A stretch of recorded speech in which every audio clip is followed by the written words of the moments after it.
उनके लिए विष हो जाता अमृत और उनका दुश्मन हो जाता हितैषी।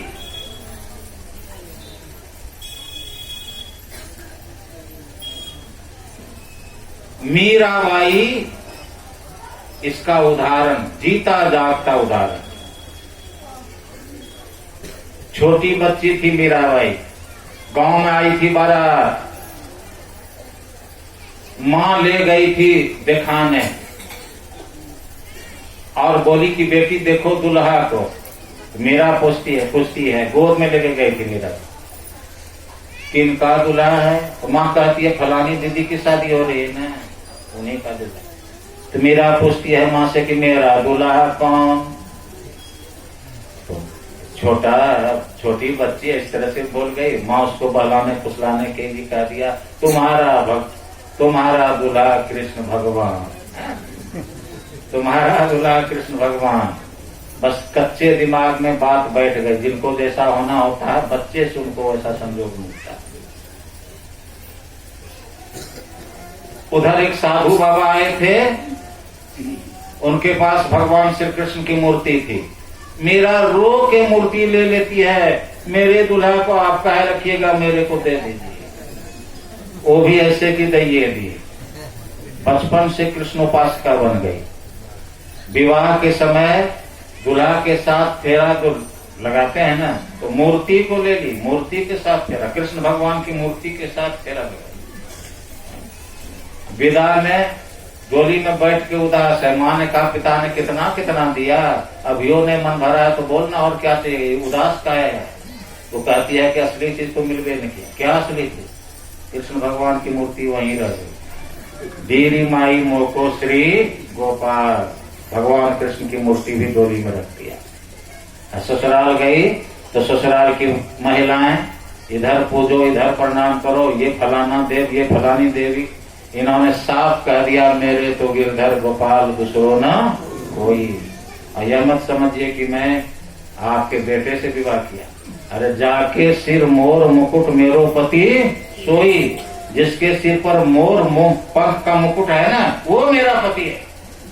इधर कोई अपना मेरा नहीं, तात मात भ्रात बंधु अपनो नहीं कोई, मेरे तो गिरधर गोपाल दूसरो।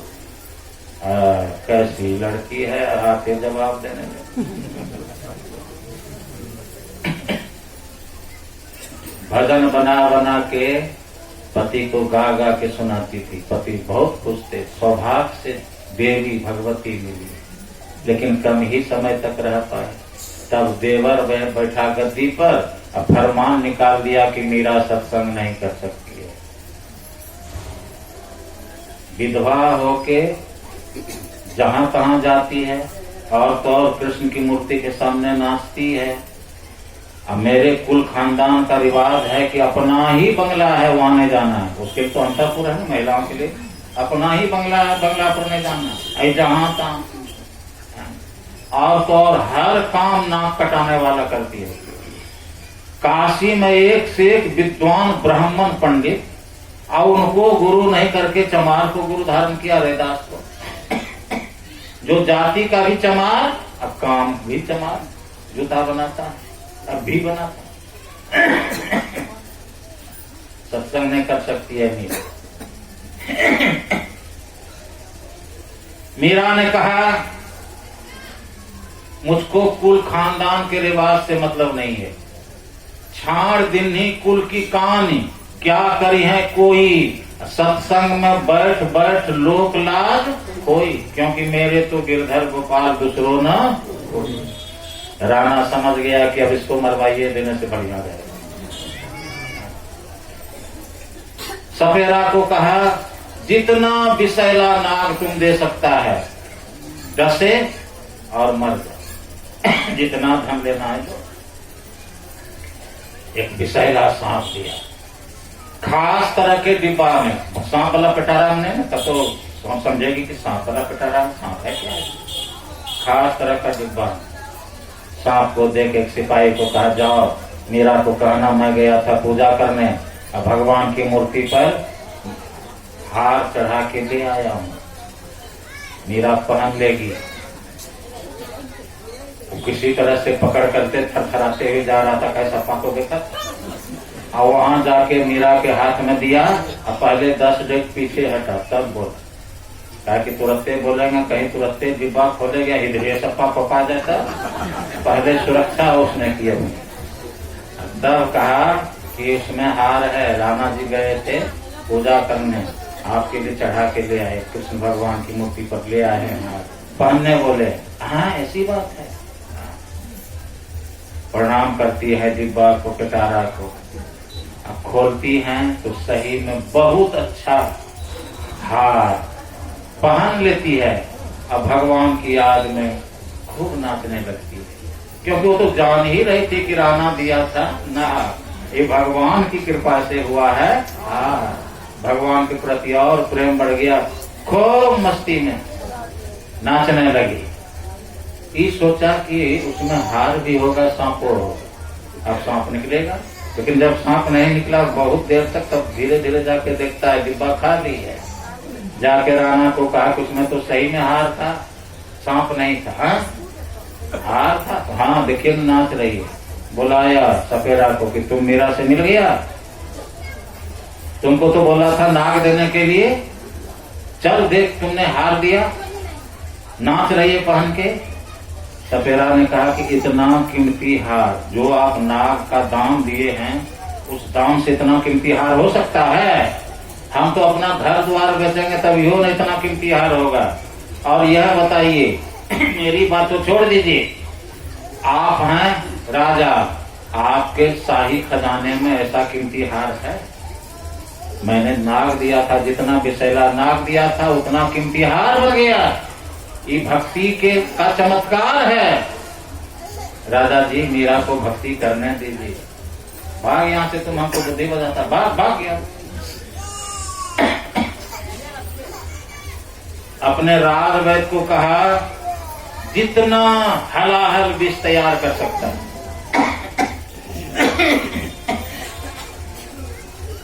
एक बूंद जिह्वा पर लेने की देर हो, मरने में देर नहीं लगी, छटपट करके मर गया। छटपटा भी नहीं सके ऐसा विष बना। बहुत समय लगाया, कई रोज में वैसा विष एक कटोरी तैयार किया। इस बार राणा ने अपनी सगी बहन उदाबाई को दिया कटोरी विष का, कहा जाओ मीरा को कहना चरणामृत है, गया था मैं पूजा करने, भगवान को चढ़ा के चरणामृत ले आया हूं, अपने सामने उसको पिला देना। मीरा मर जाएगी, नाक बच जाएगी, इज्जत बच जाएगी।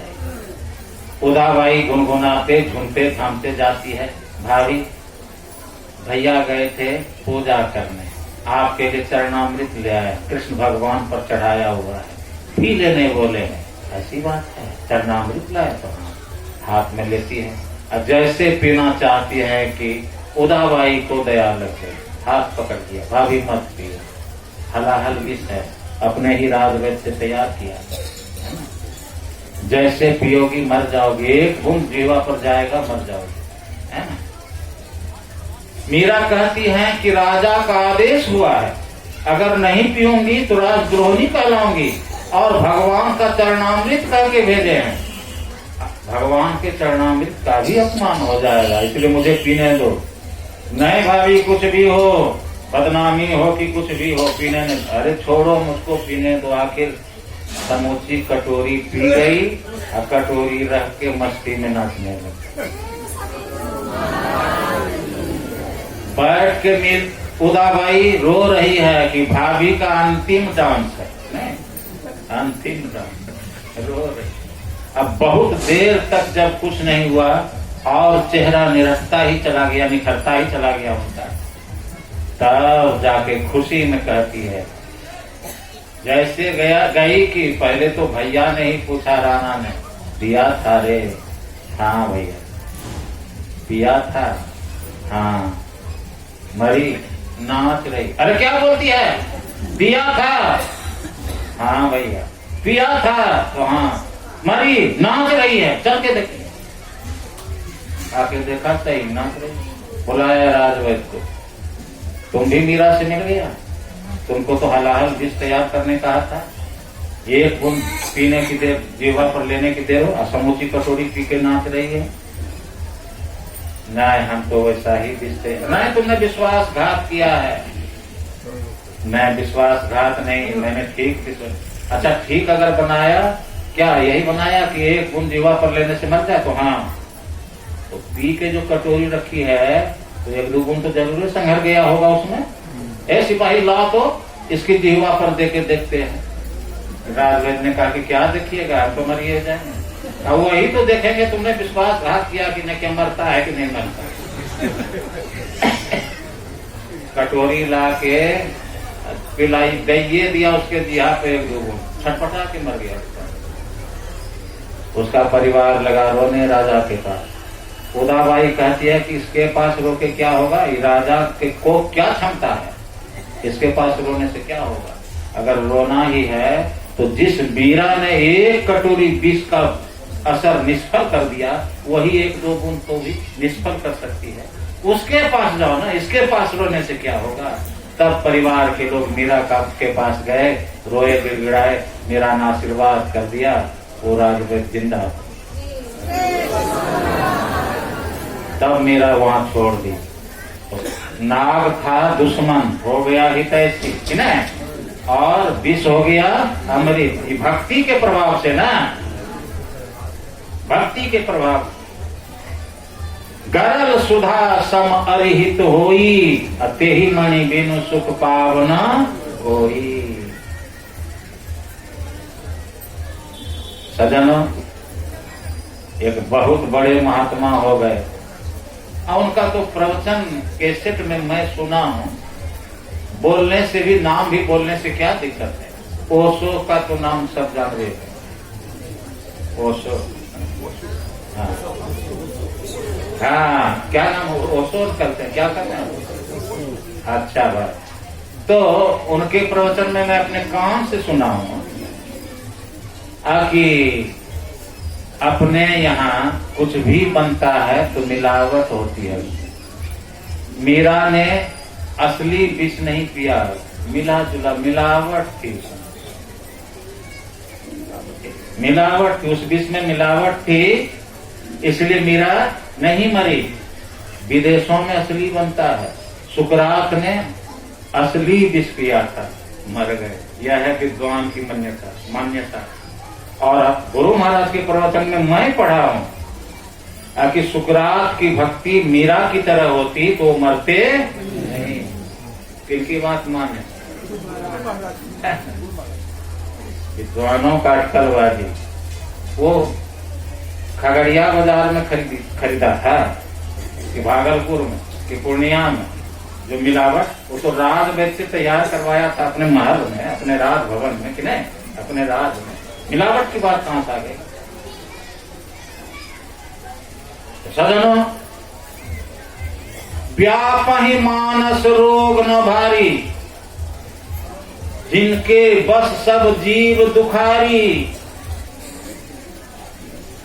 जब प्रकाश मिल जाता है तो मन के जो भारी रोग होते हैं वो नहीं होते। जिनको प्रकाश मिल जाता है ना, तो मन के भारी रोग उनको नहीं होते हैं। सुख होगा कि नहीं होगा, जरा गौर कीजिए। क्यों सुख होता है भक्ति, ये बात है। सजनों, अब यह जानना चाहिए कि भक्ति मिलेगी कैसे। पाठ में हम लोग सुने, मिलेगी कैसे। थोड़ा सा समयानुसार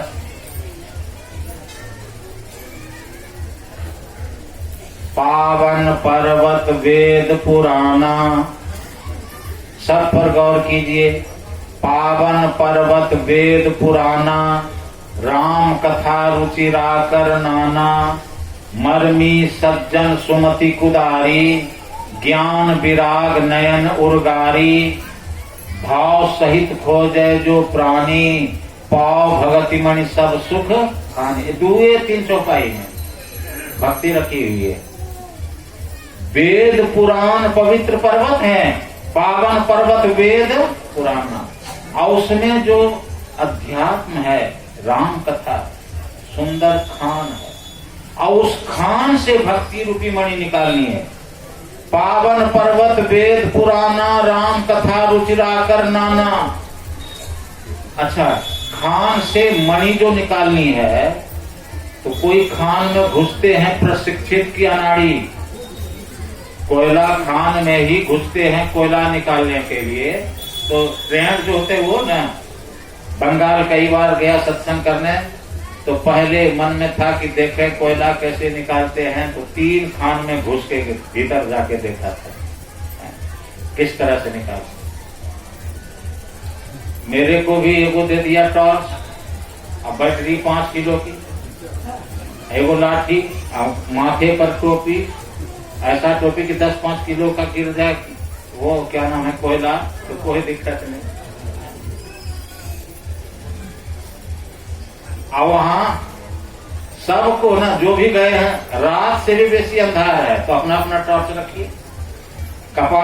देखा खोदने वाले को कपाड़ पर बल्ब है, पीठ पर बैटरी, कंधे पर कुदारी, नहीं देख के खोदें। तो सबसे पहले लेकिन प्रशिक्षित होना होता है। तो मरमी, गौर कीजिए कैसे भक्ति मिलेगी, 2 चौपाई में भक्ति है बस। मरमी सज्जन सुमति कुदारी,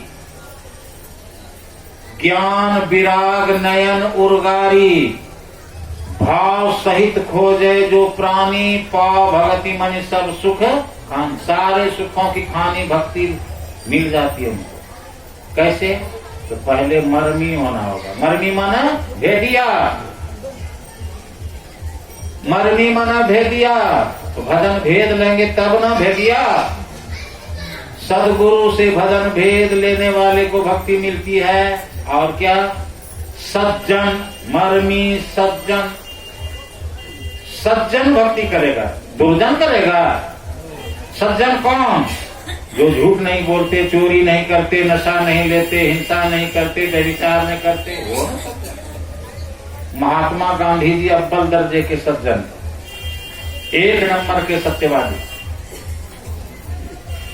कहीं जाना था, रेलगाड़ी में बैठे, बोगी पूरे खाली थी, एक अंग्रेज सिर्फ बैठा हुआ था। लगा अंग्रेज जलने के, एक इंडियन भी आके बैठ गया, लेकिन ये तो वाजिब टिकट लेके बैठे हुए थे। 2-4 स्टेशन पार करती है रेलगाड़ी की, गांधी जी को पेशाब लग जाता है। तो गए पेशाब करने, शौचालय गए, और अंग्रेज जल ही रहा था। गांधी जी उधर गए, इधर अंग्रेज ने इनका सारा सामान खिड़की से फेंक दिया। गांधी जी आए, देखा एक भी सामान नहीं है। उसी अंग्रेज से पूछा कि मेरा सामान क्या हुआ? दूसरा तो वहां कोई नहीं था। मेरा सामान क्या हुआ? उसने गुस्से में कहा, तुम्हारा सामान गया हवा खाने। मेरे से पूछता सामान, तुम्हारा नौकर है? समझ गए गांधी जी कि इस दुष्ट ने मेरा सामान फेंक दिया। 1-2 स्टेशन पार करती है रेलगाड़ी की, अंग्रेज को भी लग जाता है लघु शंका। वो गया उधर, गांधी जी ने विचार किया कि किसी का सामान ट्रेन पर से फेंक देने से उसको दुख होता है, और किसी को दुख देना हिंसा है, हिंसा नहीं करनी चाहिए। अहिंसा परमो धर्म की शिक्षा इस दुष्ट अंग्रेज को देनी है। गांधी जी का तो 100-200 का सामान था, अंग्रेज का तो हजारों का था, छोटा छोटा भी बड़ा बड़ा भी। तो छोटे को खिड़की से फेंक दिया, और बड़ा बड़ा जो नहीं हटा खिड़की में, तो गेट से फेंक दिया। लुका गए, सोने ठाट से सीट पर बैठ गए। गांधी जी आया, अंग्रेज देखा एक भी सामान उसका नहीं है। पूछा गांधी जी से व्याकुल होके कि मेरा सामान क्या हुआ? तो निहायत प्यार से महात्मा गांधी जी ने कहा था, तुम्हारा सामान गया है मेरे सामानों को खोजने। तुम्हारा सामान गया है मेरे सामानों को खोजने, यानी जहां तुमने मेरे सामानों को दे दिया, वहीं तेरे सामानों को भी मैंने दे दिया, खोज रहा हो। गांधी जी के अंदर कहां से इतनी बड़ी हिम्मत आई? अभी तो ट्रेन पर से आदमी को फेंकने की हिम्मत जुटा लिए लोग। यदा कदा दुर्घटना घट जाती है और अंग्रेजी शासन में अंग्रेज का सामान ट्रेन पर से कोई इंडियन फेंक दे, तो अभी के मनुष्य के फेंकने से बेसी हिम्मत की बात थी। वो कहां से आत्मबल मनोबल आया? क्या गोली बंदूक चलाते थे वो? झूठ बोलते थे, नशा पीते थे, व्यभिचार करते थे, कहां से ताकत आई, कहां से आत्मबल? सज्जनता के बल पर, सदाचारिता के बल पर, भक्ति के बल पर, कि नहीं? अरे भाई,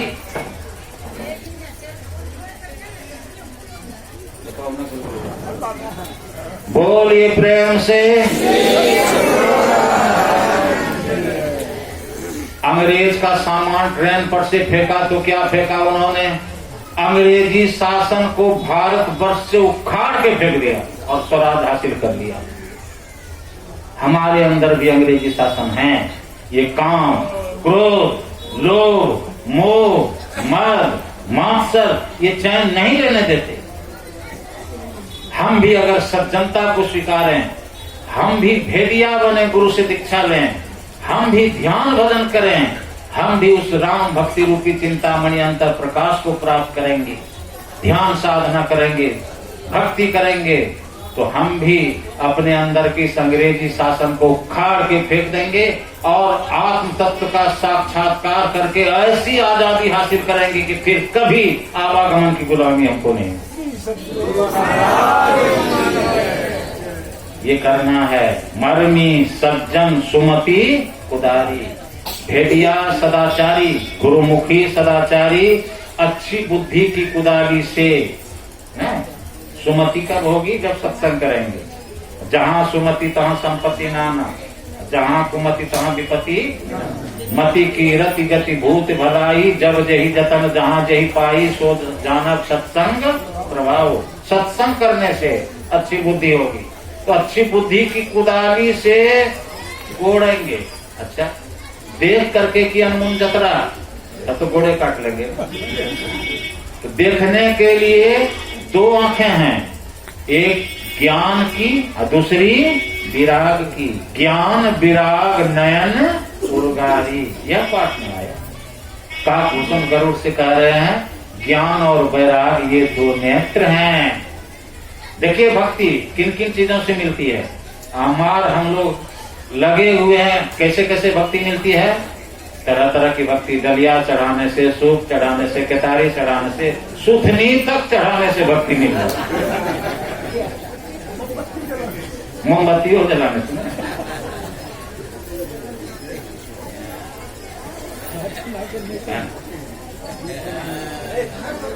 पावन पर्वत वेद पुराना, राम कथा रुचिराकर नामा, मर्मी सज्जन सुमति कुदारी, ज्ञान विराग नयन उर्गारी। और गुरु महाराज का कहना है कि ज्ञान और वैराग नेत्र है। जिस भक्ति में ज्ञान और वैराग नहीं है वो अंधी भक्ति है। गुरु महाराज का कहना है जिस भक्ति में ज्ञान नहीं है, वैराग नहीं है, अंधी भक्ति है। अच्छा, इतना होने पर भी अगर प्रेम नहीं है, ज्योति देखने पीली नीली लाल सफेदी स्याही सन्मुख आता है, छट छट छट छट बिजली छटके भोर का तार दिखाता है, चंदा उगत उदय हो रवि हो धूर शब्द मिल जाता है। इस सब अंतरानुभूति के प्रति प्रेम नहीं है, उत्साह नहीं है, दर्शन की प्यास नहीं है, तो नहीं मिलेगी भक्ति। भाव सहित खोजे जो प्राणी, भाव मन प्रेम, भाव सहित खोजे जो प्राणी, पाव भगति मणि सब सुख खानी। तो कहाँ खोजे? निज तन में खोज सज्जन, बाहर बाहर नहीं है। वो बाहर भी, लेकिन बाहर नहीं मिलेंगे, क्योंकि बाहर खोज होगी शरीर इंद्रियों के साथ रहकर, शरीर इंद्रियों के माध्यम से। और जब तक शरीर इंद्रियों के साथ रहेंगे, माया की भी ठीक ठीक पहचान नहीं हो सकेगी, और वो तो मायातीत है। अंदर चलने वाले जो गुरु जुक्ति से अपने भीतर खोजते हैं, गुरु गम से सुखमन में बैठ के अंतर पदधारी जो होते हैं, वो शरीर इंद्रियों से छूटते हुए चलते हैं अपने भीतर। चलते चलते जब चलने का अंत कर देते हैं, चलने को बाकी नहीं बच जाता है, तो पहले अपने आप का ज्ञान होता है और अपने से अपने परमात्मा का ज्ञान होता है। और इसको और कहें तो पहले चेतन आत्मा का साक्षात्कार, नहीं, जड़ावरण हटा, चेतन आत्मा। और चेतन आत्मा से अपनी आत्मा को देख लिया, काम पूरा। तुम ही परमात्मा हो, बस तुम ही परमात्मा हो। चेतन आत्मा से आत्मा को देख लीजिए, भक्ति पूरी। अपने आप को पहचान लीजिए, भक्ति पूरी। जमाने में उसने बड़ी बात कर ली जिसने अपने से मुलाकात कर ली।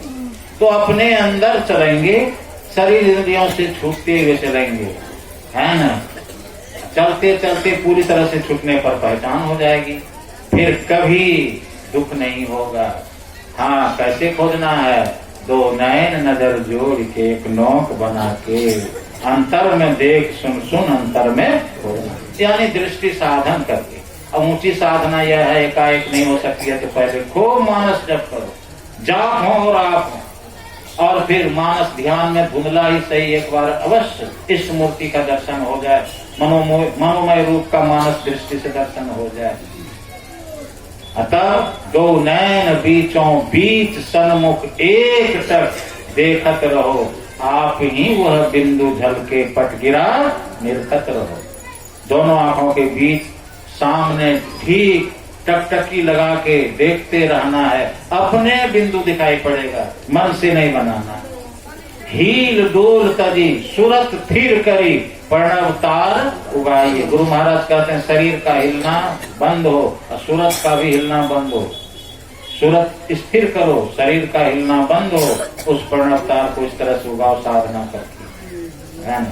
तो भाई हम लोगों को ये करना चाहिए। कमाओ खाओ भजन करो, संतों में का समयानुसार यही सुनाया। आगे और भी कार्यक्रम है। बहुत बहुत धन्यवाद है आप सबों को। आयोजन करता तो धन्यवाद के पात्र हैं ही, और आयोजन करता तो सबको ही मिलजुल के हैं, जिन्होंने जिस भी तरह से तन से, मन से, धन से, विचार से, उपस्थिति से मदद की है, सब पुण्य के भागी। बहुत बहुत धन्यवाद है। आप लोगों को देख के बड़ी खुशी हो रही है इस शीतलहरी में भी, और कोरोना को मात देते हुए ना।